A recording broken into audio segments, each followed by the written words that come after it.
You're listening to Parasearch Radio, news, views and reviews from the world of the paranormal from across the UK and beyond.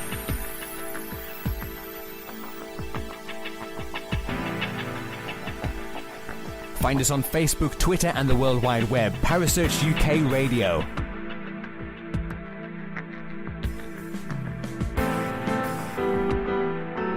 Parasearch Radio, broadcasting to the UK and beyond.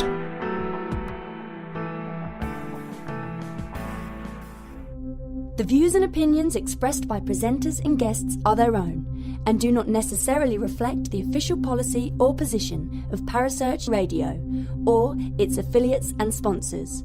Listener discretion is advised.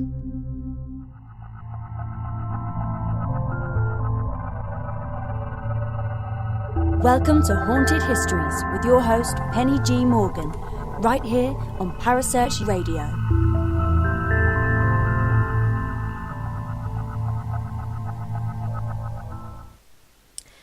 And a very warm welcome to tonight's Haunted History show, right here, right now, on Parasearch Radio. So who was just listening to Sean's Supernatural Chat show just now? I was in the chat room, and he was interviewing our very own Miss Kerry Greenaway. If you didn't get to listen to it, go and check it out on the replay system, either on YouTube, which I know you'll have subscribed to, or on Spreaker if you want to download it to listen to it later. It was an incredibly interesting conversation covering a whole raft of subjects, and I got some free crystal advice in asking questions in the chat room, which is always good. Always good. So, tonight, well, this interview wasn't, the interview that I'm going to be playing out to you wasn't recorded at stupid o'clock, like last week's, albeit rather interesting conversation with Gary Sullivan from Australia regarding the Port Arthur penal colony. Again, that one's on YouTube and Spreaker if you want to listen into it, because it was a very interesting conversation, learning about the convicts and how they were treated in Australia. It broke a few cliches that I had in my mind about it. But tonight I'm actually back in the UK for the show. So I didn't have any time differences to contend with, which is always good. Now, my guest tonight, or my guest in the interview that I'm going to be playing out to you shortly, is one Mr. Lee Roberts.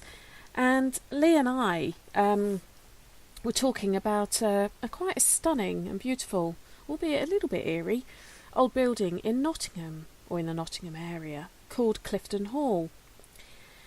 Now, you may not have heard of it before, as it's not somewhere that investigators tend to go. It's not an investigation venue, if you like. It's privately owned, lived in, it's not somewhere that they open up for people to go around, unfortunately. But Lee and his team were asked to come in on a private investigation by the then family, which he's going to tell you a bit about shortly. You don't want to miss it. But before I introduce Lee formally, let's do the history bit. Right.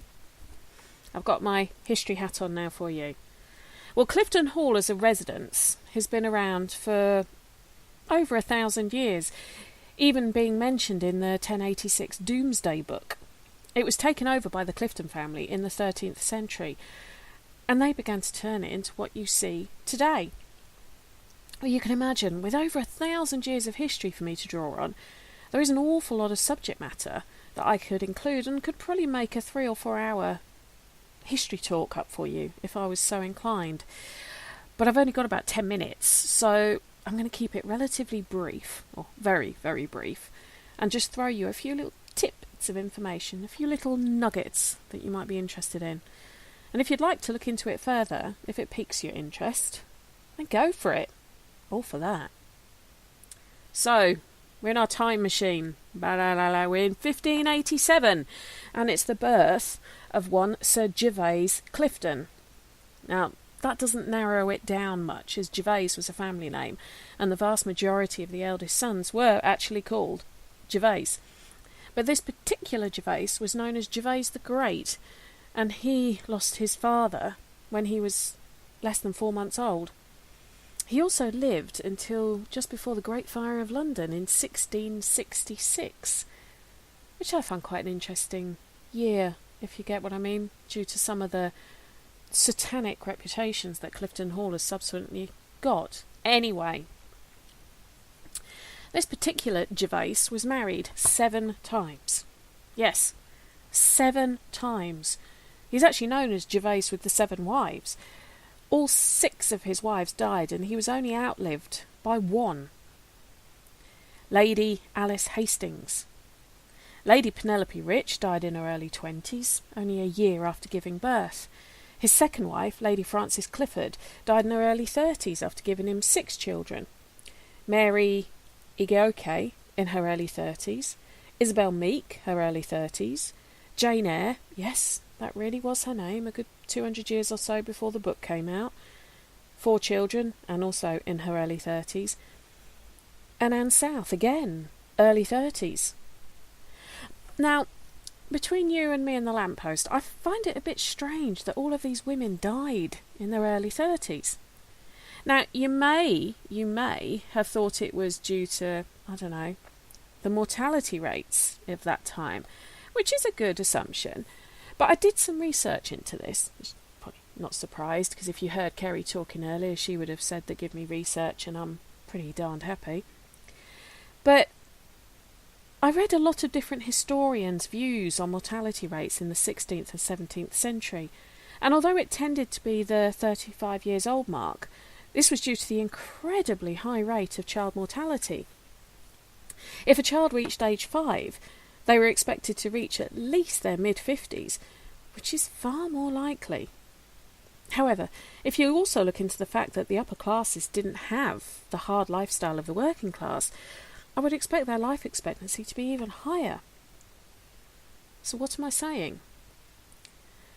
I'm saying that I think either Gervais the Great, who was such a staunch royalist, he'd even had Charles I come to stay at the Hall, and after the Civil War he had to pay a massive fine to the parliamentarians, over £1 million in today's money. Hi, Kerry! So I'd say that he was either incredibly unlucky in losing not 1 but 6 wives to premature early deaths, or there was something less salubrious going on. Hi, Gary! Now, one of the theories I read is that he married older, richer women to help pay his debts off. And even though the kind of records that would confirm dates of birth and dates of death for his non-gentry wives, so those without sort of titles before their name, is pretty much impossible to come by for that period, the information I have found would argue with this, because all of these women were younger than him, but bar maybe the first one. So I'll leave you to your own conclusion on that one. But yeah, 7 wives. But we're going to fast forward now to 1914, and something that happened to the son of one Lieutenant Colonel Percy Robert Clifton, which, and I'm not being sarcastic here, genuinely brought a tear to my eye. Percy was the last lord of the manor to live in the property before it passed down to his son from his second marriage, Peter, who eventually sold off the estate. But it's his eldest son I want to focus on, Gervais Ronald Bruce. Now, this young man was a naval cadet, and in early August 1914, mere days after the outbreak of World War I on the 28th of July, he became a midshipman at the age of 15, just 15, on the HMS Monmouth. 3 months later, on the 1st of November 1914, during the Battle of Coronel off the Chilean coast, he died, along with 734 other crew, when the Monmouth was sunk with the loss of all hands by the East Asia Squad of the Imperial German Navy, led by the Vice Admiral Graf Maximilian von Spee. Now, Gervais's father also fought in the First World War, but he survived. He was involved in fierce battles in Gallipoli, Egypt, Palestine, and was actually awarded the Distinguished Service Order in 1916. I do wonder how he coped with the loss of his 15-year-old son, especially as his son's mother had passed away some 10 years previously. Now, as shocking as it is to know that 15-year-olds were taking part in the World War One, there are many, many reports of young teenage boys faking their birth certificates to enable them to fight. I think one of the youngest I found was the age of he faked his birth certificate. He was actually 12 when he went to the trenches.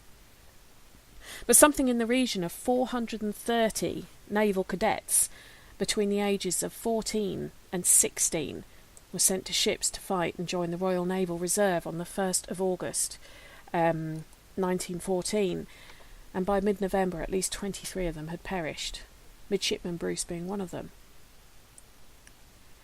The First Lord of the Admiralty, a name you might recognise, one Winston Churchill, was forced to defend the decision to send the boys to sea in the House of Commons, and he explained to MPs, "It was felt that young officers of their age would be of great use on board His Majesty's ships, and that they would learn incomparably more of their profession in war than any educational establishment on shore could teach them."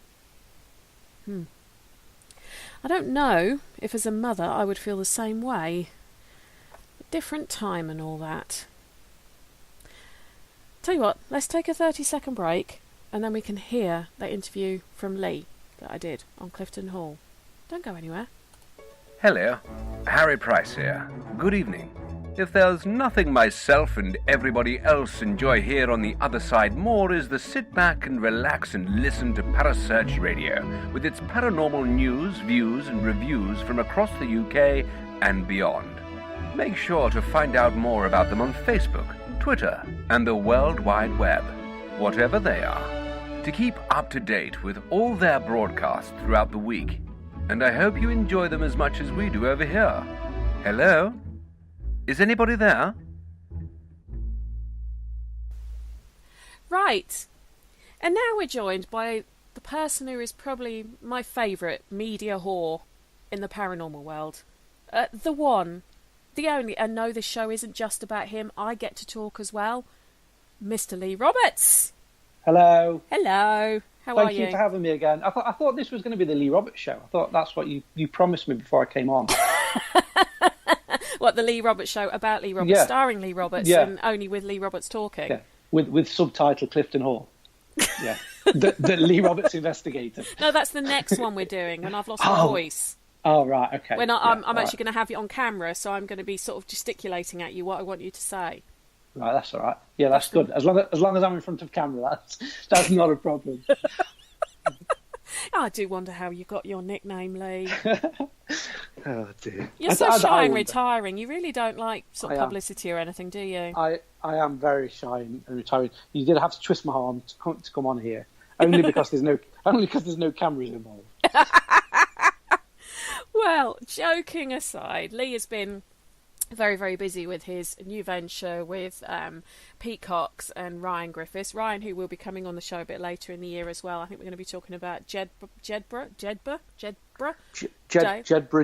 That's the one. That's the one. Thank you for that. Even further up north than what we're talking about today.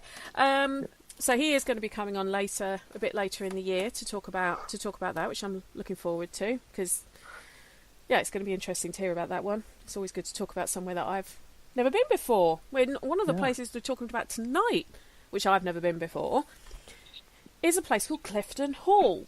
Mm-hmm. Now, you would have heard me talk a little bit of history before Lee came on. I did actually talk history at Lee when I first rang him, and he actually had to admit that what I told him, he used the word interesting. Yeah. You did, didn't you? I did, yeah. Yeah, it was an interesting facts, yeah. Thank you. Very good. See? Very good. See, history is the future, as we say. Well, it's not as dull and dingy as you think. It can be used for to benefit things. Yeah. Now, Clifton Hall is privately owned. It's it's been around. Did you know this? Since about the 11th century. Yeah, no, it was. You're asking me as if I know any history about this place. God, you need me on your team, Roberts. You really do. It was even mentioned, and this is a big thing, all right, Lee. So act surprised when I tell you this. It was even mentioned in the Doomsday Book in 1086. Wow, really? That's pretty awesome. Not many awesome. places were mentioned in the Doomsday Book. No, that is good. And before it became the House you can see today if you Google it. It was actually both. It was a fortified premises, so it was both somewhere to live and somewhere as a defence, almost like a quasi castle. So it has actually got quite a long history. It pretty much stopped being a residential property in the late 1950s when it became a girls' grammar school. And interestingly enough, the sort of Googling and the research I've been doing, that's when some of the haunting stories date back to. Yeah. The 1950s. You see, that's where a lot of people kind of refer it to. Everyone was saying, oh, it was a girls' school, there's got to be ghosts of girls kind of wandering around, schoolgirls. And I mean, as you know, I'm no way near a history buff, but you know, I don't even think you can use the word. that is an understatement. But people really do need to kind of look further back than that. I'm not saying I have to.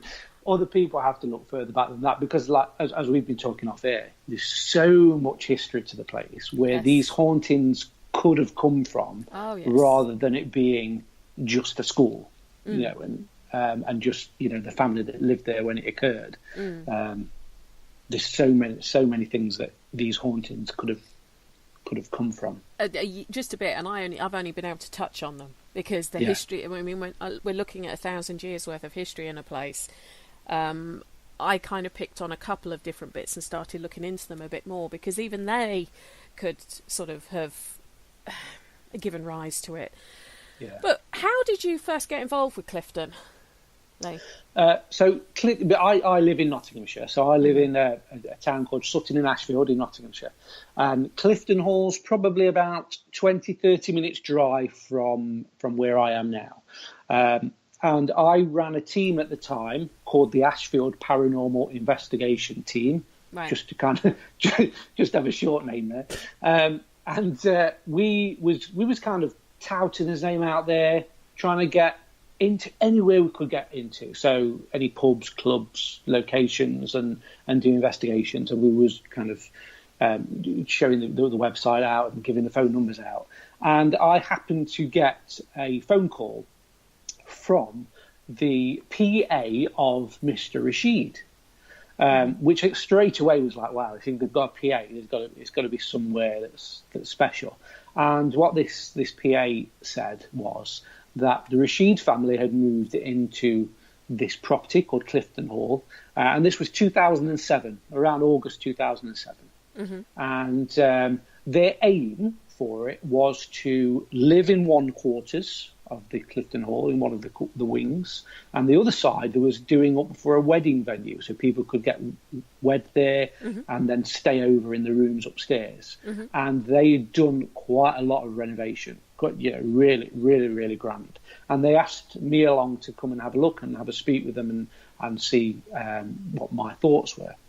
So I went along, had a chat with them, and decided that we would have 3 nights allocated to us, 3 August evenings, one after the other, back to back, and that we would go in there and spend the night there so we could experience what they are claiming was happening, because they was claiming quite a lot. These claims were very, very big of what they were saying to us. It wasn't just we see in a shadow. Cups are moving in the kitchen, things are moving places and hiding. Yeah. These were people are being pushed downstairs. We was finding blood droplets on the baby. A room was being filled with wasps and then disappearing within seconds. They were seeing shadows. They were seeing people floating in front of first floor windows.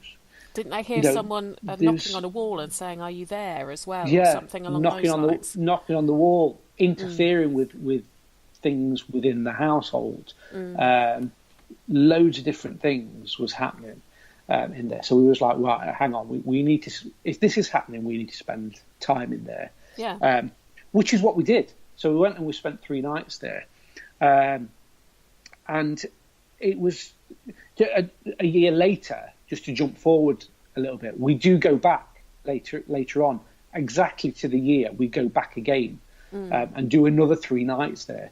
So the first bank of 3 nights was very much a very, very big baseline test. That's exactly what we did. We walked around, we called out, we took temperatures, we took, humidity, air temperature.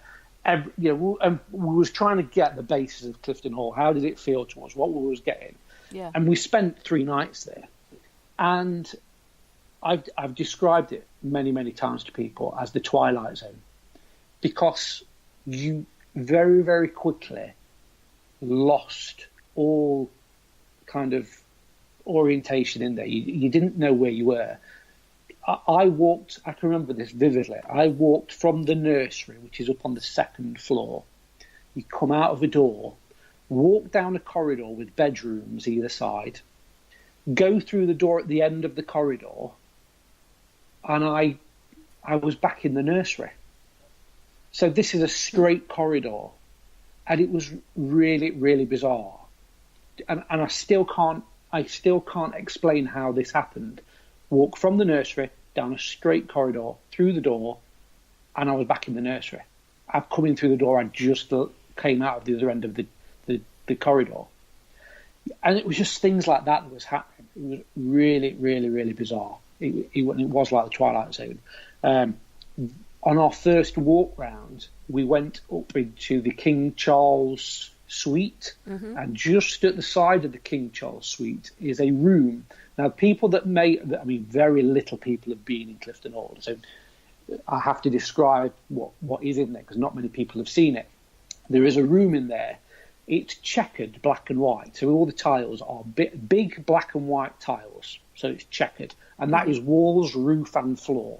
And on the left-hand side, there are windows to the outside overlooking the courtyard, the front courtyard. And as I opened the door to this room, you could not see the floor for wasps that was on the floor. You could not see the floor. And it looked like dead wasps were all over the floor. Literally I couldn't see this black and white tiles on the floor. So I quickly turned round to Paul, my brother-in-law, who was there, and said, right, we need to get a picture of this. So we ran off downstairs, grabbed our equipment, said to... it wasn't Mr. Rashid. Mr. Rashid wasn't on site. It was one of his brothers. So we said to one of his brothers, you need to come and have a look at this and explain what's happening, because there's loads of wasps up in this room. You need to come and tell us if there's a nest of wasps that you found. Tell us. So we ran back upstairs. This must have took us 30 seconds, if that. 30 seconds, back upstairs, open the door, not one wasp inside, all gone. And then this room is... 10 foot by 10 foot. So it is quite a decent sized room, and the whole floor was covered. So there was thousands and thousands of wasps. Not one was in sight the second time we went in. And we turned around to Mr. Rashid's brother and said, what's happening here? And he said, well, this has happened before. It's happened many, many times. Sometimes the wasps are flying around in that room. The wasps never come out of that room. You can never have wasps outside. You never see them flying around outside the window. They never come into the hall, so you never get them coming through the door into the actual corridor itself. It's always in that room. They're either flying around, or they're on the floor, or there's none at all. And we couldn't find out. And still to this day, we couldn't find out what. I mean, it's interesting because the Cliftons, I'm doing a history bit now, so, Yeah. The Cliftons I'll mute you for a second. No. Okay. The Cliftons were actually royalists. They were staunch royalists. In fact, Gervais the Great, the one I mentioned to you, had 7 wives, which I'm going to touch on as we're talking. He was actually imprisoned in the Tower of London during the Civil War because he supported the royalists. And obviously Cromwell won, who was not a royalist, and he imprisoned him, and he fined him quite a lot of money.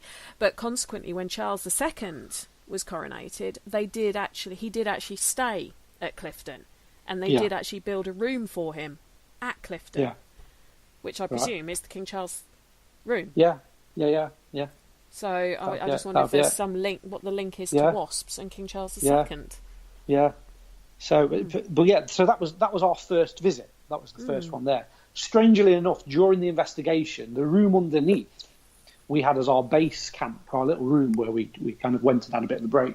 There was this one wasp one evening. It was about midnight, just after midnight. and there was this one single wasp, and it was sat on a shelf which was about head height when you're standing, and it was flying straight upwards, not either side or not zigzagging about, straight up, hit the roof, dropped back down to the shelf. Did this around 20 times until it killed itself. Really? And we was like, have you ever seen a wasp do that, ever? Not just kill itself, but shoot straight up, like a rocket, up, hit the roof with some force, dropped onto the shelf again, straight up again. And this was wasp season. Was this all? You say it was August? This was August. So this was August. Yeah, this was August. It was as if it was trying to get back into windows and stuff, but I'm not. It was just really odd to watch. Really, really odd to watch. And then the other thing that happened as we was walking around, which has a connection to the year later, but the first time we was walking around, we went into the nursery, and from the other side of the nursery, instead of going into the corridor, there's a winding staircase. Mm-hmm. And as we got to the winding staircase, we all had radios on us. And I forgot what channel it was on now. It was one of those. You could technically pick up on taxi drivers and pizza delivery drivers and things like that.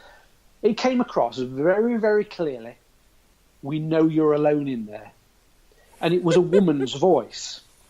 Right. Yeah, really, really, really clear. Woman's voice, "We know you're alone in there." Now, at that time, there was 4 of us in the building. There was myself, there was Richard, who's my uncle, there was Paul, who's my brother-in-law, and there was Cal Cooper, who's the parapsychologist. Now, back then, he was an 18-year-old lad who was kind of just getting into the paranormal.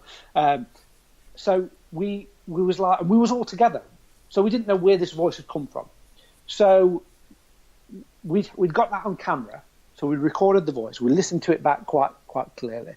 We checked with some of the taxi companies that are around, and we checked with some of the local residents to see if they got any baby monitors that might have been playing tricks on us or anything. Nobody admitted to it, and quite rightly, they probably wouldn't admit to it. They're playing pranks on us. So we put it down to it's probably just someone who knows we're in there. By chance, they found what channel we're on, and they've said that over the radio. They've got a lady or a woman to say that over the radio. Never thought anything about it. It wasn't until a year later, which I'll come on to later on, of why we went back, but it wasn't until a year later we was wandering around the hall and doing an investigation that we happened to wander into the nursery, and this voice came back on the radio saying, "So you've come back again." Now, this was almost same voice, almost to the day of us being in there. Now, this wasn't publicised. This was before Clifton Hall went in the papers. This was before Facebook was kind of big. This was before Twitter was around. This was, we had no way of advertising that we're in there and what we are doing and why we're doing it. Yeah. So how did that voice firstly say, "We know you're alone in there," and then, "So you've come back again"? Same voice, same area of the hall, different channel. We had radios on different channels. We were flicking channels through, but the voice still managed to get through to us exactly when we was in this room. Now, is that coincidence? Is that somebody messing about, or what was it? Who did say that to us? We still don't know. Now, fair enough, there could be a scientific explanation. Someone playing tricks, someone's kind of coordinating where we're going, whereabouts in the hall we're going. They found out we're there. They found out what channel we're on. But someone would have had to have gone to a hell of a lot of work to figure all that out just to give us one sentence over 3 days. Yeah. It doesn't seem worth it. It doesn't seem worth it at all, especially when there was no publicity for it at that time. There was no point in doing that at that time. There's nothing. Fair enough, people do things like that nowadays, and people do things like that for publicity and get it out in the papers. Yeah. But there was nothing at that time. There was no way that was going to get in the papers, or there was nothing like that. There was no gain from that. Plus, there's a private residential investigation, which is what it would have been back. It wasn't like it was a public investigation. That's right. We wasn't doing Facebook Lives. We wasn't advertising it. It wasn't on an event on Facebook. We hadn't been advertising saying we'd go in there next week. Make sure you tune in or nobody knew we was there. And fair enough. One time might have been a coincidence, but to do it twice, a year apart, same voice, two different sentences, same room, different channels. It all gets a little bit kind of, But did it feel could this menacing? have been? No, not at all. No. Not at all. It did, not in that room. It never felt menacing in that room. And that was the nursery, was it? Yeah, in the nursery. It was fine in there. As you came down the winding staircase, there were times where we did feel kind of insecure. We felt scared. It's one of the only places that I would say I've been scared. I've really, really been scared. On the staircase? On the staircase, and at the bottom of the staircase, which brings you onto kind of an open area, and then it's a big staircase leading down into the main hall. Right. There was just something there that was one of the only places I was really, really scared. You're really scared. Because one of the bits of research I did do was to see if there'd been any noted sort of deaths actually at the hall itself. Because I know when we were talking about doing this show, one of the things you mentioned was there was a story of a woman or a maid. Well, a maid is a woman, but a woman, or she could have been a maid there, killing herself and her baby or something along those lines. Yeah. Now, I did look quite hard for something, even like rumours of that. Yeah. I genuinely couldn't find any. Yes, you see where that. But I did find quite a lot of the baronets who, in effect, a lot of them were called Gervais as well. A lot of them never married. Yeah. And, died in their 40s and 50s, single and childless. Now, you could guess, looking at the percentage of people who are homosexual now, and I'm not saying that in a derogatory way at all, there is a probability some of them would have been homosexual. Therefore, that's why they didn't marry. Yeah. But obviously, back then, it wouldn't have been... You couldn't have admitted to it. You'd have just been the single male, who the eternal bachelor. But there is also the possibility that some of them were conducting affairs with women who weren't of equal rank. Yeah. Yeah. Who knows? Right. Yeah. Who knows? I mean, there was one of the stories that I told you on the last show before, I think before we went live. There was one point where we went out into the grounds. Now, I didn't see it. It was a couple of the team members that was there. They came running into the hall, really panicked.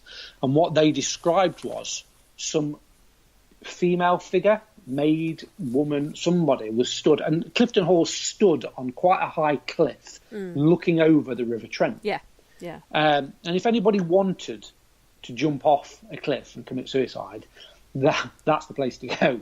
That is it's a prime example of where somebody would have fallen to the death.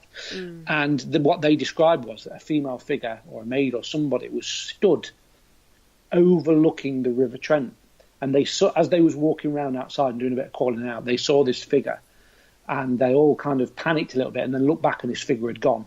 Right. And they didn't even check. They didn't even look over to see if there's anybody there. But they just ran in. Really, really panicked and scared. Which again, it was one of the many, many things that we never got to the bottom of. We never got to. I don't think we ever will. Of, was this real? Was it mass hysteria? Was it an apparition? We don't know. But it was a really, really weird few nights in there. I mean, scarily enough, it wasn't uncommon for the man of the house, or even the son of the man of the house, shall we say, to have sexual relationships with the maids as kind of, well, quasi-prostitutes who they didn't have to go out and pay for, basically. Of course, yeah. And sadly, a lot of these women, rather than raise a child as an illegitimate child, which you can imagine, it's only in the last 30 or 40 years, really, that's almost been acceptable, or it's become acceptable that you don't have to have a second parent in a child's life or be married. A lot of them did harm themselves, try and cause self-terminations, or they ran away, would have gone into the workhouse, all those kind of things. But unfortunately, as I was also saying to you beforehand, when I'm trying to look at the historical sort of, if I can find any validation. The only time census really started being kept was from the 1800s. Excuse me, and I can't find any for Clifton that looked as though they had a maid working there who was of age that could have had a child, and then all of a sudden wasn't there subsequently. I can't find it. Now, it could have been a maid before that period, very possible. I can't find one. They might have something in the archives at Nottingham University where they seem to keep a lot of the Clifton archives, but I couldn't find anything with the information I can get hold of, because I was looking for that, because that's one of the ones you see quite a lot. There's also the reports of a bricked up room where a woman and a baby have been heard. Yeah. Do you know anything about that one? There is when you go down, there is a cellar area, so you can go down into the cellars, and apparently there's a tunnel that leads to the churchyard which faces Clifton Hall, and they used to have an adjacent tunnel that would just join them up. Now that's all been bricked up, and apparently the owners, so the Rashid family, they did keep quite a lot down there. You went down there, and there was quite a few boxes and bits and bobs, but there was old gargoyles down there that had been taken off the church, taken off Clifton Hall over the years, and they were still down there, these original statues of these gargoyles that were down there. But what they said is they'd heard scratching, they'd heard crying from the other side of the wall, which would have gone into the tunnel. So you could literally see where the tunnel would have been, where it's been bricked up, completely different brick to what the other foundation is. And they said they've heard things on the other side of this. So that's where I'm putting that down to. That's where. So that would have been the side coming from the church. They've heard things. Yeah, so it's almost facing the front of Clifton Hall. They face each other. The church and Clifton Hall face each other, and they're only a matter of 200 yards apart. It's not a massive area. It's not a huge distance between them both. It's not as if they're having to travel half a mile to get in these tunnels. It was a very, very short distance. It's like crossing a road. It wasn't a huge distance. So we inquired with the church to say whether the tunnel is still active from their side, and they just said they didn't know anything about it, which churches mainly do. They do refuse to say or grant access or to kind of have any knowledge of any tunnels, which is kind of standard practice. We know that from past experience. So we never got in there. I'd have loved to have got a sledgehammer and knocked through the wall, but it was probably worth a lot more than what I could pay out. But yeah, so that's one of. That's another one of the stories that was on there. And this all came about on our very, very first visit. This was the first 3 days that we was there. And we spent 3 nights there, were blown away by the place, and then went away and then started kind of looking back at the footage, looking back at different things that we'd got, and left it at that. And it was one of them things where we tried to get in touch with Mr. Rashid, and we tried to get in touch with his PA and his brothers, and just had no luck. They just went, kind of disappeared. I even went and walked around the grounds one day on my own, just to see if I could knock on the door to get his attention, and there was nobody there. And even walking around the grounds, going back a few months later, it even scared me then. I really felt panicked, almost anxious, and my heart started racing, and I wasn't even in the hall. It wasn't a very nice feeling, but it wasn't until almost a year later, Mr. Rashid rang me up personally. Now, this is the first time I'd had contact with Mr. Rashid. And we're talking Mr. Rashid, who is an incredibly successful businessman, who's worth 20-odd million. Yes. Has got a chain of care homes, has run a hotel in Dubai and everything. This chap isn't one to sort of throw away money on ventures he's not going to see through, is he? That's right. No, he wouldn't have got to where he was in life if he was a flippant kind of, money. He was a very wealthy, and still is a very wealthy. And he spent over $3.5 million on buying Clifton. Yes. Yeah. So it's not something that he wouldn't see through. Now, I know for a fact that he had problems with licensing for weddings. Yeah. Which could have been a sticking point for any of us, But for Mr. Rashid, Anwar Rashid, he had money. If it didn't work out that way, then he would have gone a different way with it. He would have circumvented it and found a different way of achieving what he wanted. It's not as if he didn't have that money to go, well, you know what, it's not... Because Clifton Hall, and those that have been in there, lucky enough to go in there, was a grand, beautiful place, and they really renovated it to a really, really top-spec place to stay. It was really, really nice.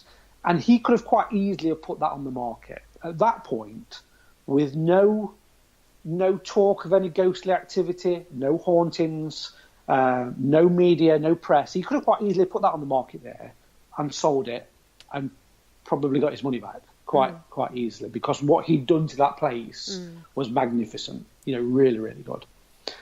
But he rang me and said, can you come and have a chat with me? I need to have a quick chat. So I was like, oh, yeah, of course I can. I'll come and meet you. So I went and had a chat. And it was nice just to meet him, because I've not met this guy who lives there. And I've not really got his full account of what was happening at the place. So I sat and had a good chat with him. But you could tell, and this is a top businessman, like you've just said, he was worth millions and millions. He was rattled. There was something not right there. And he was pleading and begging with me, please, please, please come back. Please come and spend more time in this place. And wanted us to go back. So I said, right, we'll have another 3 nights and see what's happening. And I asked him what has brought this on. And the stories from seeing the odd shadows, seeing kind of apparitions floating in front of windows, which would scare anybody at that point, had advanced to physical attacks. Right. So his wife was getting bruises, scratches. He was getting pushed, scratches, bruises. His children were going into rooms and seeing people and playing with people that weren't even in there. It was escalating further. Between them times, they'd had a priest come by. I'm not big on religion, so I don't know what kind of religion it was. But what they'd done was they printed off prayers and nailed them to the corner of each wall. Right. Big, thick nails. I mean, one of the listeners might know what I'm talking about, but there was prayers. There was very high up in the walls, right in the corner of each room was a prayer, and it was nailed into the wall. And that was supposedly to get rid of bad spirit. Obviously did not work. So we obviously went back, and that's where we heard the voice to start with. We was walking around saying, "So you've come back again." But the activity that time was a lot more menacing, a hell of a lot more menacing. There was things moving. My team was seeing things, playing tricks with his mind. We had 2 of the team that collapsed in the King Charles room. We had one of the team was scratched across the face. We had another team who saw somebody in a reflection in a mirror. They was looking at themselves. Then the next thing, there was somebody stood behind them. It was one of the only times I have ever, in my career as a paranormal investigator, I have said, right, everybody stop what you're doing. I want everybody to come back together because it's safety in numbers. Now, I never do that. Never, ever do that. But for safety-wise, I was scared, they were scared, and I could see the team that I was responsible for getting hurt by reasons unknown. We didn't know what was happening. And again, was it mass hysteria, or what was happening to these people? And I could physically see these scratches on people's faces, on people's backs, bruises appearing on people's arms, people that I know and trust, that I've worked with for years. Yeah. And been in haunted places and had a laugh, had a joke, really took it serious at times, but then all of a sudden being completely freaked out because they've seen or heard something and being genuinely scared. It was just really, really uncomfortable. So at one point I had to bring them all back and just say, right, we're staying together. So was that energy the whole building, or was it? I mean, you mentioned the King Charles room as being quite active.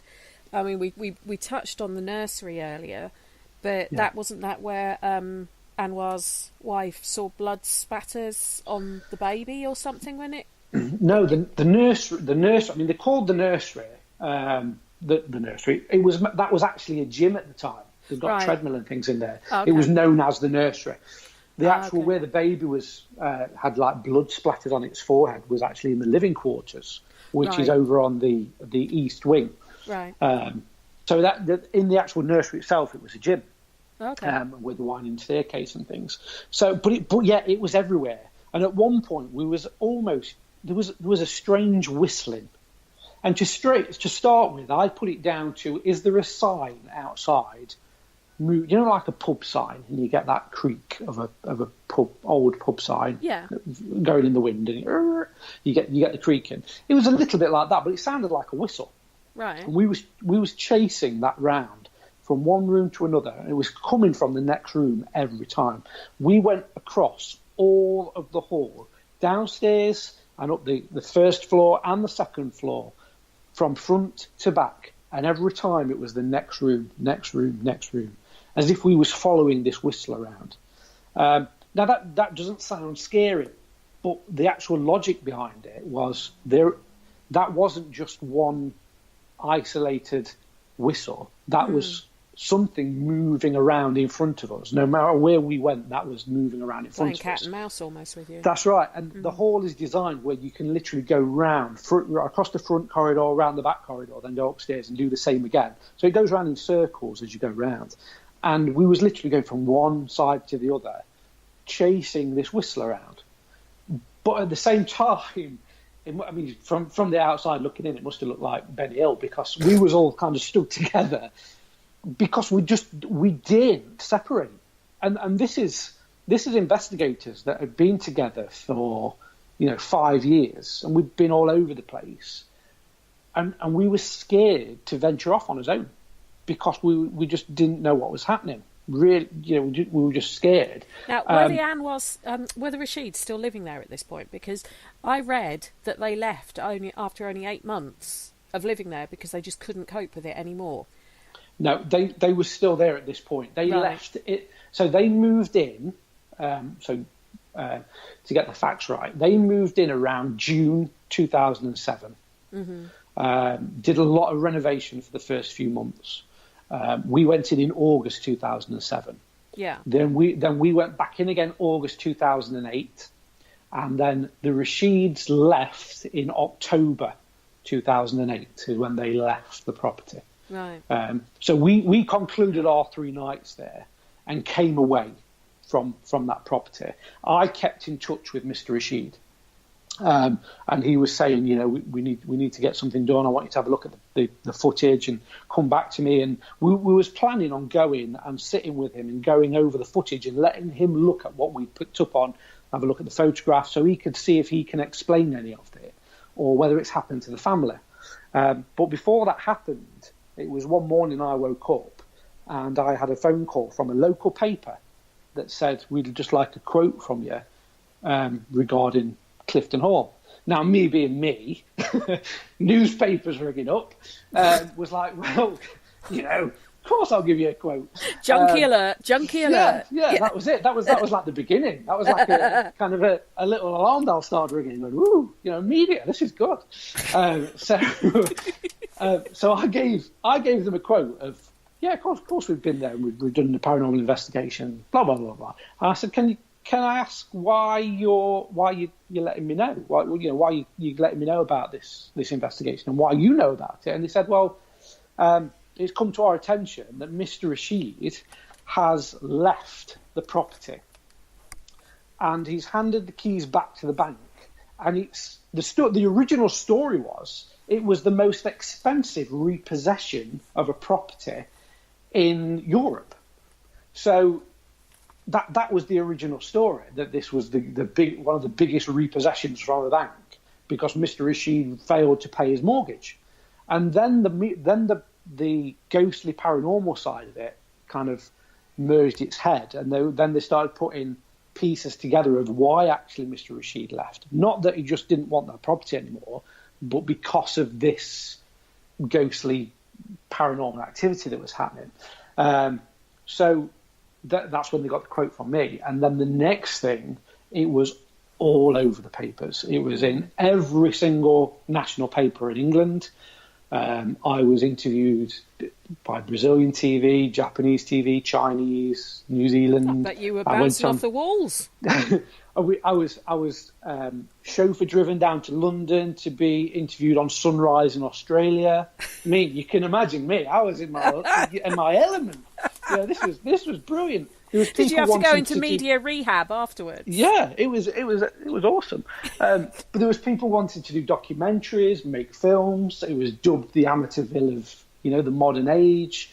It was described as kind of The Others, with Nicole Kidman, that kind of film. That's how it was being described. Yeah, that's what he described it as being like The Others. That was his quote. Yeah, that was his quote of being like The Others. But it just went absolutely bonkers. Now, at the time, I was a police officer. I was a full-time police officer. So you can imagine, I couldn't. Now, if this had happened today, it would have been a different story, because I would have grabbed that and ran with it with all my might and kind of done everything I can. It wouldn't have just been the Lee Roberts show. It would have been the Lee Roberts channel. It wouldn't have been Clifton Hall. It would have been Lee Roberts Manor. But at that time, I wasn't able to get the story across as much as I wanted to. I was very limited because of my career in the police. And I was actually called into the office with my inspector and given a right telling off of you can't be going on news articles and television shows talking about this, Clifton Hall. You're a professional. You're a police officer. You need to be seen as looking at it from a professional police officer's point of view. Which caused a massive conflict in my career as well. But so we couldn't go into it as much. And I had documentary deals, television deals, magazine deals, which I had to turn all down. Mr. Rashid and family went completely off the radar.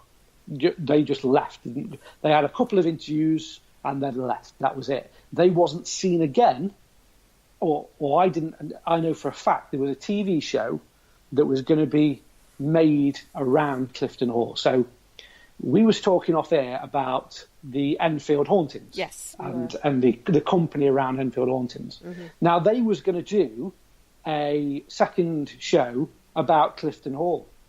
So I had to do a lot of digging to get in touch with Mr. Rashid to get into, and trying to find his story. So I got in touch with Mr. Rashid last year, and that was the first time that he'd actually kind of spoke about Clifton Hall since 2008. So it was a full 9 years later that he could bring himself to speak about it. Now, so it was a long, long time before, and even now, he doesn't really speak about it. I've spoke on the phone, and he doesn't. He's very polite and hello, how you doing? Nice to hear from you again. And we catch up on how his lives have evolved since that time. But as soon as I start probing into anything paranormal, he doesn't want to know. And his stance on it is, you don't know what it was like living like that and having to bring my children up in that for that year. It completely broke us. And that is his stance. It completely broke us. And we've had to have time away. And there is no way I'm going back down that road again. Hence why this TV program was never made. Yeah. Because he just, they offered him a hell of a lot of money to do this show. And he said, no, I'm not, no money's worth that. I'm not going down that road again. Hold on a sec. Well, that's. I mean, I can sort of understand, especially when you've got children, I've got children. When your children have been involved and you maybe don't understand or feel comfortable with the situation, I can almost because it's not just your own sort of health and welfare you're safeguarding. It's theirs. It's your partner's, and whereas maybe for people like us who go looking for this kind of experience, we might be able to deal with it a little bit differently. But I think the difference is we go out and look for it, but then come home and then close the door and that's it. We can think about what's happened during the night, but that we're at home and we're safe. Whereas he had to live there, his family had to live there and go through all this. And I think it was a very tough choice for him to let that place go, because he'd invested in it. And like I say, he's a very, very wealthy man. The businessman. And still is a very he's still a very wealthy man. And he didn't want to just go, oh, you know what, we're walking away. But in the end, he did. It was, my family's worth more than this 3.5 million, and I'm going. And that's what they did. And they left. Which is applaudable. I applaud him for that, because of course it is, yeah. Not everyone thinks like that, which, you know, he did put his family first. But based on your investigations, excuse me, and the experiences you had and the evidence you collated, have you got any idea if it was just one spirit, if it was a load of spirits, if they are connected to the original Clifton family who lived there for, God, 800-900 years? Any ideas at all? The honest answer is no. I've not got a clue. Most places we go in, and you'll know from going in locations yourself, you kind of come away with an idea of, it was this one spirit that was causing the nuisance, or it was, you know, a group of things, or it was this incident that caused that trauma that has caused this activity. But although there was so much activity, it was so varied. From, you know, some of our team saw a little boy peering around the curtain in one of the grand halls. So there was that spirit, a little boy. There was obviously a woman or a female speak to us on the radio, which, so you've got that spirit. We've heard a baby crying and a woman crying out the other side of a wall down in the cellar. So there's another one there. People have seen, and a member of my team have seen, an elderly gentleman in what would have been the headmaster's office. So there's another spirit there. The cleaner that was there and a couple of security and even the Rashid family have seen a female figure walking up and down the corridors. So there's another one. So how far do you go, and who is causing this activity, if any of them is causing all this activity and this aggro, and why? You know, and we still don't know. And I don't know. I always said I'd love to go back in because we've got unfinished business. But I still don't know whether, even if I'd spent kind of every year from that point onwards to now, so it's 10 years, it's almost 10 years since we did our last investigation. In August, it'll be 10 years. I still don't know whether we'd get any answers, because it was so varied, and I don't think the techniques that we used and the gadgets we used would have solved it. To be fair, I really don't know how we'd have got to the bottom to it. Would we have had to go kind of old-fashioned way and get a medium in and see what they have to say? But then again, the fact that a spirit managed to use your walkie-talkie to possibly communicate with you, they obviously can manipulate more modern equipment, but maybe. I mean, don't get me wrong. We did have mediums. Medium. Yeah, we did have mediums at the time on the three first nights and the second time we went. We did have 3 mediums with us at the time. We had Tracy Bradley, Wayne Tier, and a lady called Penny, who was a medium as well. Not me. Not yourself, no. But so we had 3 mediums with us at the time, and if you speak to any of those, they all say, it was a really, really scary place, but there's nothing came forward to them. There was nothing they was picking up on to say, you know, that is, they're seeing something, or they're picking up on a name, or... That's strange. There was nothing coming forward to them, but there was things happening to them. You know, some of them got scratched and bruised and pushed, these mediums, but they didn't see where it come from. They couldn't say from their skills, their set of skills they've got from being clairvoyant or medium, that they knew what was happening, because they didn't. They had no answers. They turned around and gone, well, we can't give you answers because we don't know. Which again was weird. So I think if I went back in there again, if someone said, what would you do if you went back in there? I would go in with a very select number of people, and I would do a very, very controlled seance in there. Rather than us just wandering around the hall, kind of chasing shadows. I would flip it and go, if you're in here, you come to us. We'll stay in one area.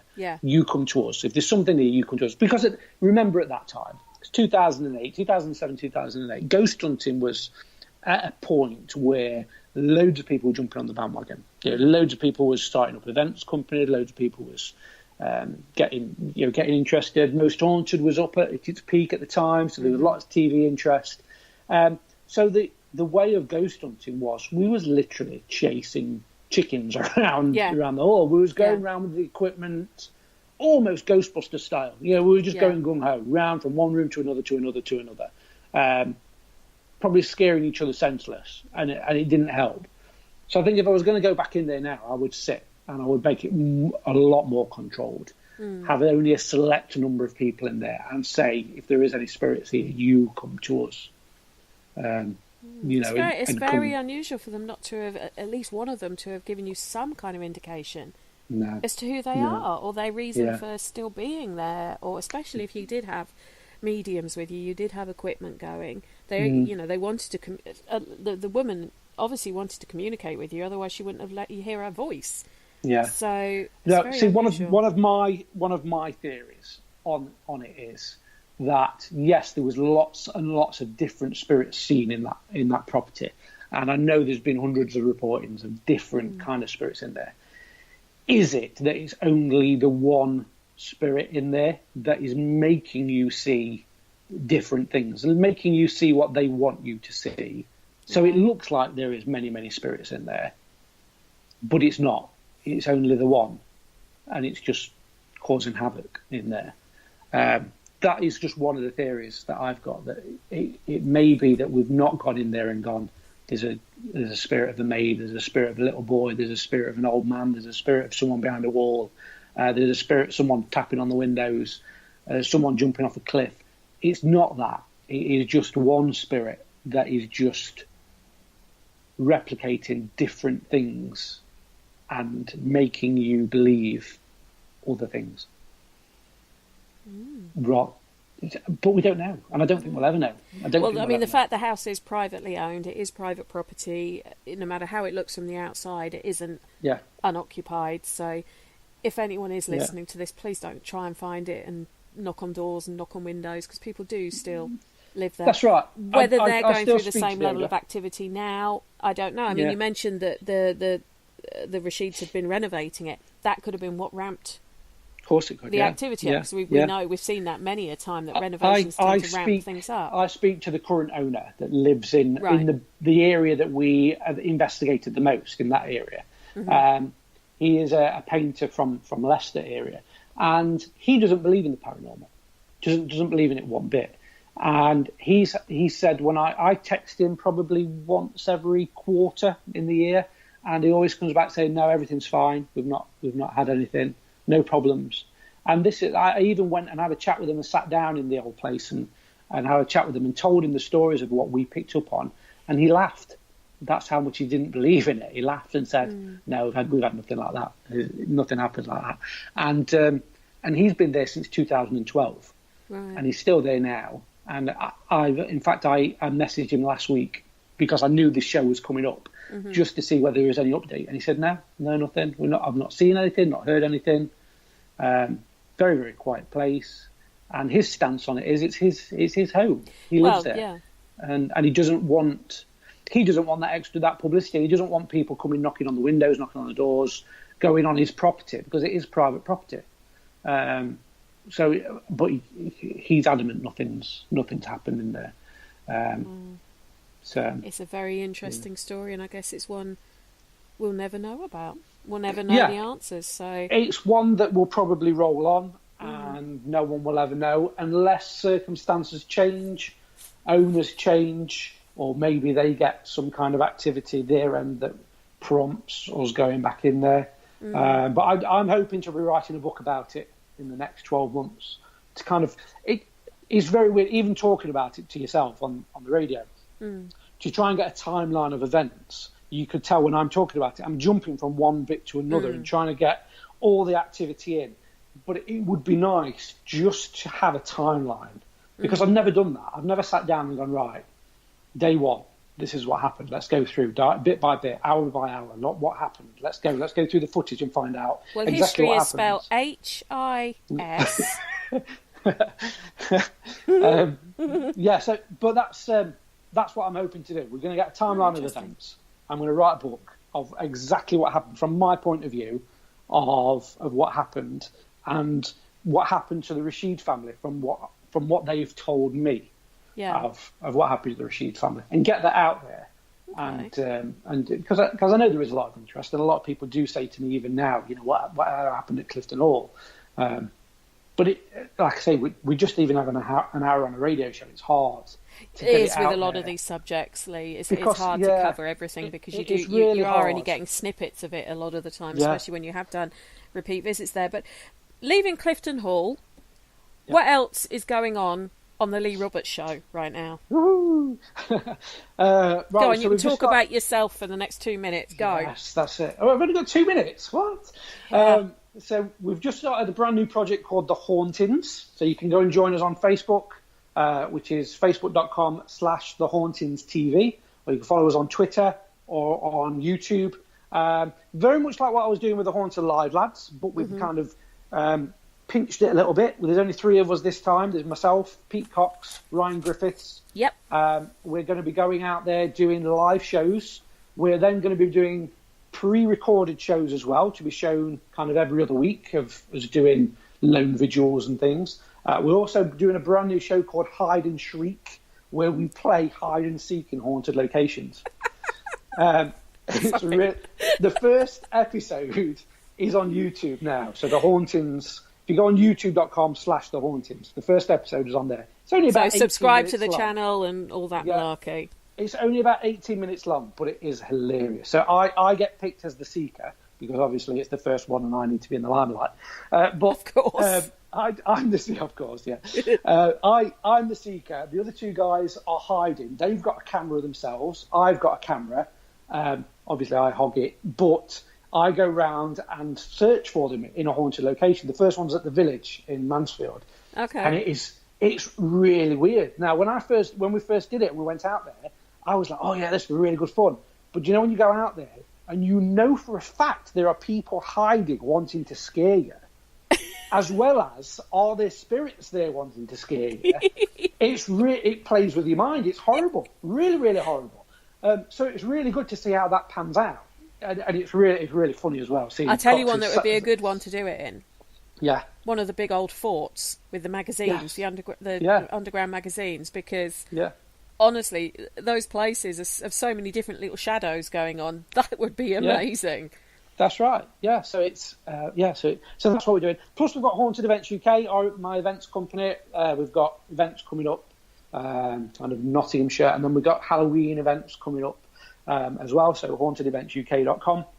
You can book to come and join myself, Pete, Ryan, and the Haunted Events UK And it looks team. like I'm coming on one in November to the Village with you November guys. the 1st at the Village. Looks like you'll be there. So if anyone wants to come and join myself and Penny, you're quite welcome to. And see if we can scare Penny. And it won't happen. Introduce you to the Village. It won't happen. With regard. So. If you can scare me, I will be really impressed. Really impressed. We'll go and see. Things unnerve me, but I've never been sort of Yvette Fielding squealy scared. I don't think anyone has been Yvette Fielding squealy scared. Actually, I've never even been Zach Bagans squealy scared. Well, yeah. No, it's not happened. It's not. I've got this open challenge out to anyone who can do it. It has to be. It has to not someone living tapping me on the shoulder and doing something like that. It's got to be in a spooky situation. No, it's not happened. It's not happened. I'm the one that normally scares other people with what happens to me. So challenge set. Let's get this done. We've got a year to do it. We've got a year to get the challenge set for Penny to be scared. Scream in the next 12 months, you want to see if you can scare me. And he's got to be caught on camera so we can replay it over and over again. Otherwise, it don't count. You're heartless. Mr. Roberts. But challenge on. Challenge set. Yes. Let's go. See if I can be scared on camera. Yeah. Do it in a spooky place. Whoever gets you to be scared on camera, if somebody does that, they can have a 12-month pass for Haunted Events UK. Challenge set. There you go. Oh God! And it can't be staged. This has got to be real. A real scream on camera by Penny by some paranormal activity or scare from forces unknown. You will get a 12-month pass for Haunted Events UK. I can't believe you've done that, Lee. There you go. Challenge set. You're going to advertise that now on your channels and everything, aren't you? Oh, yes. I'm making a designated Facebook page for this. Oh, gosh. It's a good job I'm blonde. I don't go grey that easily. Otherwise, I'm probably going to be going grey over the next 12 months. But you're just going to get this conscience that you're thinking everyone's going to be scaring you now for the next 12 months. Every event I go on, someone is going to try and Yeah. No, I don't. If someone can do it, I want it to happen. Right. Trust me. Yeah, that's right, and I want it to happen. So it can be good evidence, and it'll be a laugh. So let's get it done. Oh, you're going to get me on hide and shriek now, aren't you? Yes, hide and shriek. That is scary. I'm telling you, it's scary. I can imagine. Actually, I'm not sure whether I'd want to be the hider or the seeker, because if you're hiding and then you think everyone's left you and you're all on your own, yeah, that would be quite. Yeah. That would actually be quite scary. I've not experienced the hiding yet, so we'll see. That would be kind of like, what's that Blair Witch snotty sort of running down your nose scary? Yeah, well, I think Pete did it the other way round, where there was kind of noises coming from the other end while he was hiding, and a strange odour coming from where he was hid. Glad it wasn't smell-o-vision then. No. Well, on a serious note, thank you ever so much for your time again. No Lee. problem. It's much, much appreciated. I'm sure you'll be back again. I mean, media whore that you are, we won't keep you away. Of course I will. Of course I will. Next week? Pardon? Next week, I'm going to hijack somebody's show. When I'll see who's on. I'm talking to Sue Trainer about the Spiritist House next week. Oh, that's all right. I'll go and I'll hijack that. I've never been, but... No, I haven't. And she sounds like a very fascinating character. Yeah, it does, No, we've got some very good shows coming up. Yeah, so you're going to try and hijack Ryan's or something then, aren't you, about Jedburgh? Yes. That's probably what's I've never been to Jedburgh either, but yeah. It's always good to hijack. That doesn't stop you. That doesn't stop you. Doesn't stop, no. No. Well, thanks again for your time, Lee. It's been a laugh as always, and it's been fascinating hearing about Clifton Hall and actually getting you to admit something historical was interesting. Yes. That I told you. That's been my, that's off my tip wish list. I've actually managed to get you to admit something to do with history and the fact that you've just given out a free pass to haunted events UK and can scare me. Not yet. I've not. It's got to happen first. You see. We'll see. But yeah, the Seven Wives. The Gervais wives are very, very interesting. It is, isn't it? It cool. is. Yeah. Yes, and a couple of them lost children in their infancy, which obviously was very common back then. So they could be the woman crying over the child. Who knows? Who knows? Well, anyway, anyone who wants to go and check out Lee's channels, go and have a look on Facebook, go and have a look on YouTube, subscribe to our Parasearch channel as well, where you can get all the shows that have been recorded. Don't forget, shows on 6 days of the week. We're there for you. And if there's any way you'd like us to cover on any of our shows, just drop us a message. But all that leaves me to say is thank you for listening. Sleep tight. And don't worry too much about things that go bump in the night. Thank you for listening. Don't forget to join us for more shows throughout the week. Find us on Facebook, Twitter, and the World Wide Web to keep up to date with all the shows right here on Parasearch Radio.